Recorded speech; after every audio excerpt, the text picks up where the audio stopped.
మెదక్ జిల్లా చిన్నశంకరంపేట తహసీల్దార్ కార్యాలయం ముందు ఆశా వర్కర్లు ఆందోళన చేపట్టారు. తమకు ఉద్యోగ భద్రత కల్పించాలని, కనీస వేతనం అమలు చేయాలని, ఈఎస్ఐ, పీఎఫ్ సౌకర్యం కల్పించాలని వారు డిమాండ్ చేశారు. ఎంతో కాలంగా తాము ప్రజలకు సేవ చేస్తున్నామని, సేవకు తగ్గ ఫలితం అందడం లేదని ఆవేదన వ్యక్తం చేశారు. నూతనంగా ఏర్పడిన కాంగ్రెస్ ప్రభుత్వం ఇప్పటికైనా తమ సమస్యలను పరిష్కరించాలని ఈ సందర్భంగా వారు విజ్ఞప్తి చేశారు.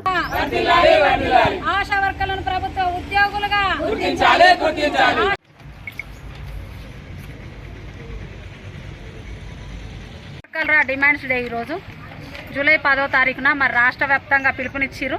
ఆ పిలుపుని అందుకొని మేము ఈరోజు మా డిమాండ్స్ను ప్రభుత్వానికి తెలియజేస్తున్నాము. మరి ఆశా వర్కర్లము గత 20 సంవత్సరాల నుంచి గ్రామాలలో స్వచ్ఛంద సేవలు చేస్తున్నాము. అయినప్పటికీ ఇప్పటికీ ప్రభుత్వం మరి తెలంగాణ ప్రభుత్వం ఉన్నప్పుడు కూడా ఎన్నో రస్తారోకోలు, ఎన్నో ధర్నాలు చేసినప్పటికీ ఆ ప్రభుత్వం కూడా పట్టించుకోలేదు. మరి ఇప్పుడైనా కాంగ్రెస్ ప్రభుత్వము పట్టించుకుంటుందని మేము అనుకుంటున్నాము. మరి రేవంత్ రెడ్డి మరి ముఖ్యమంత్రి గారు కూడా మరి మేము సమ్మెలు చేసినప్పుడు ఆయన కూడా మాకు మద్దతు ఇచ్చిండు. మరి మొదట ఎక్కగానే మాకే ఆశాలకు న్యాయం చేసాడని మేము అనుకున్నాం, కానీ ఇప్పటివరకు న్యాయం జరగలేదు. ఇప్పుడు 6 నెలలైంది ప్రభుత్వం వచ్చినప్పటికీ. మా ఆశా వర్కర్లను మరి కాంగ్రెస్ ప్రభుత్వం పట్టించుకొని ఆశా వర్కర్లను ప్రభుత్వ ఉద్యోగులుగా గుర్తించి ఆశా వర్కర్లకు ఉద్యోగ భద్రత కల్పించి జాబ్ చార్టును ఇచ్చి మరి పిఎఫ్ఈఎస్ఐ కూడా కల్పించాలి. ఎంతోమంది ఆశా వర్కర్లు మరి కరోనాతో మరణించినారు. వాళ్ళ పిల్లలు, వాళ్ళ కుటుంబాలు అన్నీ రోడ్డున పడ్డాయి.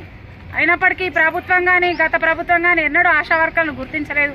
పనుల విషయంలో అయితే ప్రత్యేకంగా ఆశా వర్కర్ ఉంది. ఏ రిపోర్ట్ కోసమైనా ఆశా వర్కర్ దగ్గరికి వెళ్ళండి, ఆశ చేస్తుంది. ఆన్లైన్ సర్వేలు కానీ ఏ సర్వేలు కానీ ప్రభుత్వం మా మీదకి ఇన్ని పనులు నెట్టినప్పుడు మమ్మల్ని పట్టించుకోవాలి కదా.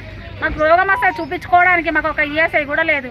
లక్షలు పెట్టుకోవడానికి మాకు స్తోమత లేదు. ఆరోగ్యం పాడైపోతుంది. నడిచి అందరు మోకాల బొక్కలు అరుగుతున్నాయి, వెన్నుపూసలు పరుగుతున్నాయి. ప్రభుత్వం మమ్మలను ప్రభుత్వ ఉద్యోగులుగా గుర్తించి మాకు పిఎఫ్ఐ, ఈఎస్ఐ కల్పించి మాకు ఉద్యోగ భద్రత కల్పించి మా ఆరోగ్య విషయంలో కూడా ప్రభుత్వం తగు జాగ్రత్తలు తీసుకోవాలని మేము ప్రభుత్వాన్ని కోరుకుంటున్నాము. మమ్మల్ని పట్టించుకో. మరిన్ని అప్డేట్స్ కోసం మా ఛానల్ని సబ్స్క్రైబ్ చేయండి.